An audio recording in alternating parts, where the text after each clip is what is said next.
आसतु आज देखा वेस्ट बेंगल कलिकता ठारे ब्रिगेड ग्राउंड रे गोटे शपथ ग्रहण समारोह। आज भारतीय जनता पार्टी प्रथम थर पर सरकार गठन करिवो सेठी।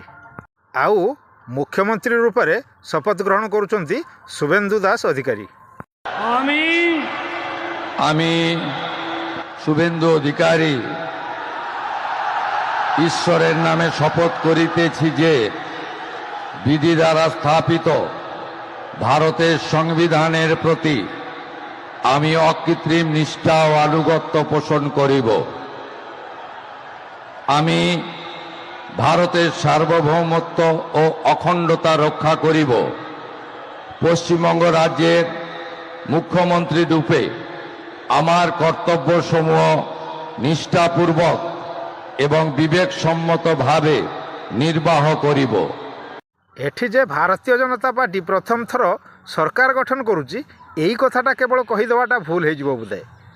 एठिकार जनसाधारण वेस्ट बेंगल जनसाधारण जमती प्रथम थर पर स्वाधीनता हासिल करुँच से गोटे उत्सव मना चलती। एठी शुभेन्दु अधिकारी जितेबाला प्रथम थर मुख्यमंत्री रूप में शपथ ग्रहण कले उपस्थित जनसाधारण खुशी रे पूरा विभोर हो गले।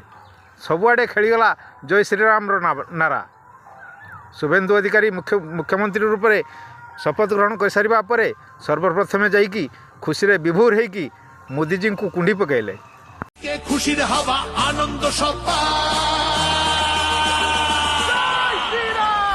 पाल्टेছে এইবার এলো বিজেপি সরকার। পাল্টেছে এইবার এলো বিজেপি সরকার। পাল্টেছে এইবার এলো বিজেপি সরকার। পাল্টেছে এইবার এলো বিজেপি সরকার। ए शपथ ग्रहण समारोह रे भारतीय जनता पार्टी एक से बढ़कर एक धुरंधर उपस्थित थिले। शुभेन्दु दास अधिकारी सर्वप्रथमे मोदी जी ठारू आशीर्वाद ग्रहण कर सारिबा परे से समस्त धुरंधर मान सहित हाथ मिलाई थिले।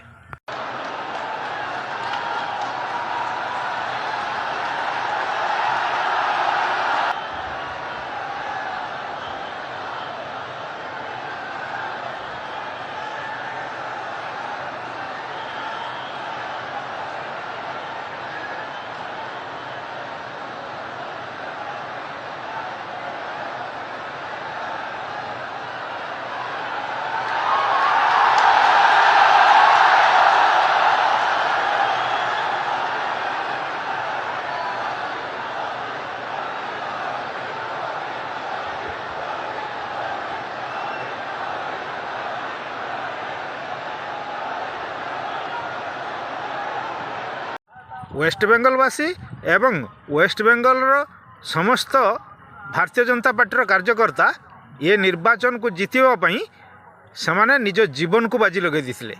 से मोदी जी से स्टेज उपरे निजे भाव विभोर हो गले एवं से आंठू माड़ी प्रणाम कले।